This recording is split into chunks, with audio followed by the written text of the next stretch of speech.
memperhatikan kebutuhan belajar mereka. Apakah itu kebutuhan kesiapan belajar, gaya belajar, minat dan bakat, seperti itu. Kemudian penggunaan media teknologi. Nah, media teknologi itu dapat mempermudah penyampaian materi atau isi pelajaran sehingga pembelajaran menjadi lebih nyata dan lebih mudah diterima oleh peserta didik. Dan yang terakhir istilah PMM atau platform mereka mengajar, ini sangat membantu guru dalam mendapatkan referensi, inspirasi, pemahaman tentang IKM. Bahkan ada di PMM ini menyiapkan fitur untuk kita bisa mendownload seluas-luasnya materi yang akan kita gunakan dalam proses pembelajaran. Baik, pada praktek baik saya ini sebelum pada kegiatan pembelajaran saya melakukan yang namanya pra pembelajaran atau persiapan. Jika kita ingin menerapkan pembelajaran berdiferensiasi Bapak dan Ibu, kita wajib melaksanakan yang namanya asesmen diagnostik. Asesmen diagnostik itu ada dua, yang pertama kognitif dan non-kognitif. Yang non-kognitif itu tujuannya apa? Supaya kita bisa mengetahui pemahaman awal siswa terhadap materi yang akan kita ajarkan. Dengan adanya asesmen kognitif ini, maka kita bisa membagi siswa menjadi beberapa kelompok. Ada kelompok high yang tinggi, yang sedang, dan yang low yang rendah. Akibatnya dalam proses pembelajaran ada diferensiasi proses, perlakuan akan berbeda antara siswa yang memiliki tingkat kesiapan belajar yang tinggi, sedang, dan rendah, dan hal pemahaman materi. Kerjasama dengan guru BK untuk mengambil analisis non-kognitif ini. Nah, dari analisis ini kita bisa mendapatkan 3 gaya belajar peserta didik Bapak dan Ibu. Yang pertama gaya visual, yang kedua audio, dan yang ketiga kinestetik. Yang audio itu yang siswa yang lebih nyaman, lebih senang belajar dengan mendengar. Apakah mendengar penjelasan guru atau mendengar bacaan temannya yang keras, seperti itu. Ada juga yang senang dengan visual. Visual itu yang dengan melihat misalnya dari tayangan video, dari komik, dari poster-poster. Nah, ada juga gaya belajar kinestetik. Itu gaya belajar yang dia lebih cepat paham jika menggunakan alat peraga, bergerak, dan uji coba sederhana, seperti itu. Nah, ini bisa dilakukan dengan tes gaya belajar dan minat bakat. Masih pada persiapan, saya membuat perangkat ajar, termasuk juga LKPD. Nah, di sini juga pada tahap ini saya mendownload tahap identifikasi masalah. Di sini peserta didik itu mulai mempersiapkan hal-hal yang diperlukan untuk memahami bagaimana energi tersebut dibentuk sehingga bisa beraktivitas. Nah, pada langkah atau tahap yang ketiga discover learning itu mengumpulkan data. Di sini Bapak dan Ibu saya sebutkan tahap diferensiasi konten. Kenapa? Karena di sini siswa menggunakan berbagai sumber literatur yang sudah saya berikan tadi, apakah itu yang bersifat audio, visual, atau visual atau kinestetik. Sehingga rangka pada yang ketiga discover learning itu saya berikan dia diferensiasi konten. Karena diferensiasi ini ada 3, proses, konten, dan produk. Yang berikut yang keempat itu pengolahan data. Setelah mereka mengumpulkan informasi, mereka mengolah data, mereka mencatat di tahap ini mereka mencatat poin-poin penting. Nah, di dalam bentuk apapun terserah mereka. Nah, ini yang disebut diferensiasi produk. Pada langkah yang kelima itu presentasi hasil diskusi. Namun sebelumnya saya melakukan SBK ini sangat penting Bapak dan Ibu. Karena apa? Itu sudah melalui beberapa riset dan penelitian. Dengan dilakukannya SBK itu, maka itu bisa menghilangkan rasa jenuh. Seharian atau sudah berapa jam mereka bekerja, mungkin diskusi jenuh.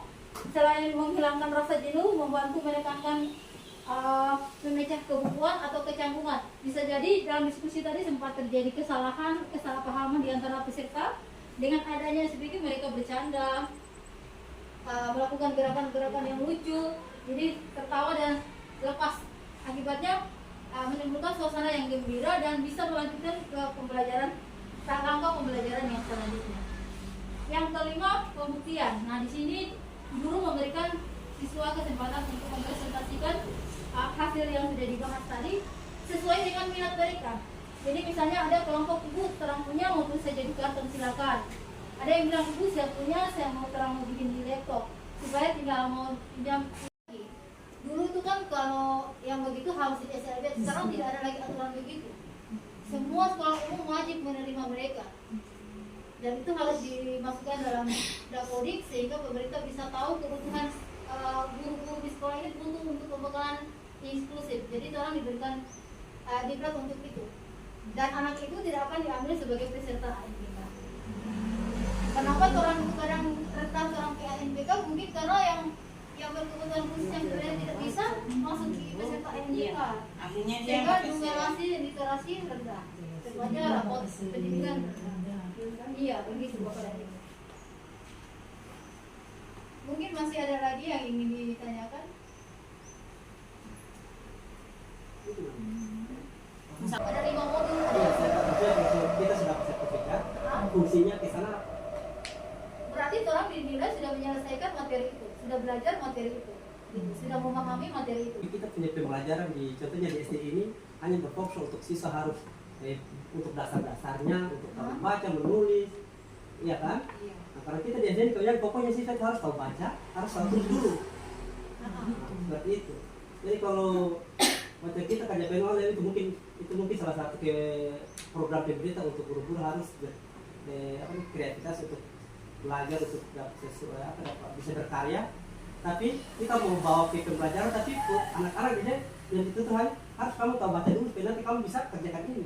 Iya, justru pokoknya cuma anak baca, tulis gitu.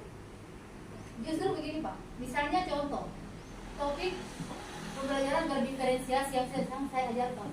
Nah di situ Bapak akan menerima bagaimana Bapak menghadapi karakteristik peserta didik yang beragam. Nah memang tuntutan kita harus bagaimana bisa membaca, tapi dengan adanya asesmen diagnostik Bapak akan bisa memahami karakteristik siswa yang ini bisa cepat bisa membaca, ini agak lambat, ini memang susah sekali. Jadi bagaimana Bapak menempatkan dalam proses pembelajaran itu akan tahu lebih banyak perhatian kepada orang yang siswa yang memang butuh penanganan khusus. Nah dari seperti itu penerapan dalam pembelajaran sebenarnya.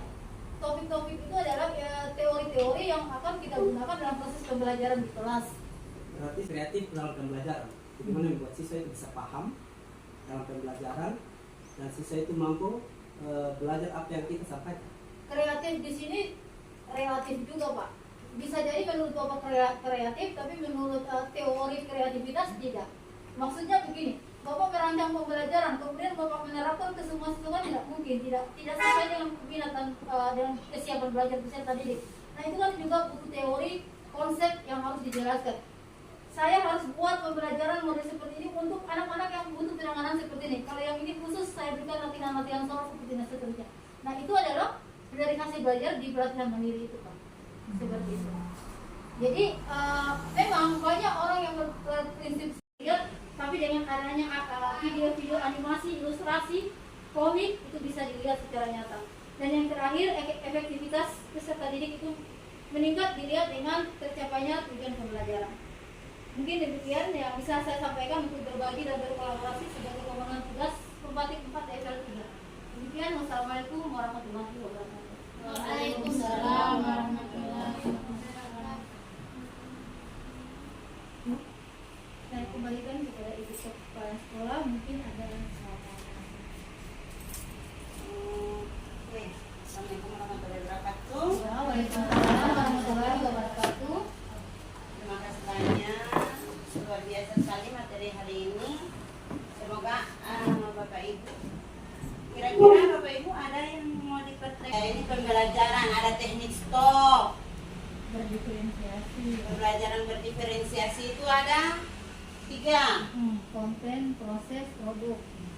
Baru cara penangkapan anak-anak juga ada 3. Cara belajarnya. Gaya belajar. Gaya belajarnya ada 3.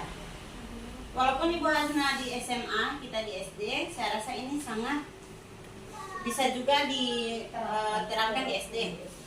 Terus terang kalau saya waktu kuliah itu, saya kalau belajar baca susah sekali masuk sama saya ke otak.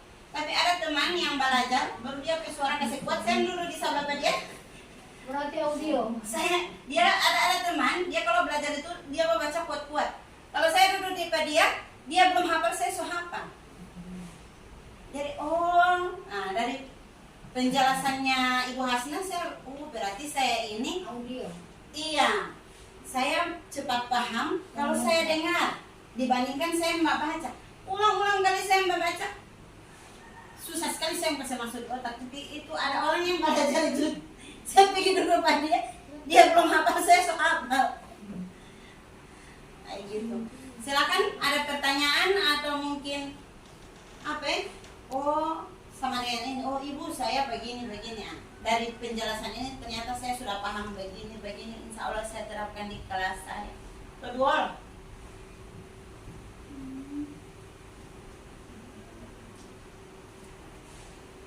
Ibu Ati, tadi untuk PMM bagaimana ya? Iya, untuk BMM nanti kalau misalnya Saya sangat tertarik sekali untuk PMM. Kebetulan kita ada untuk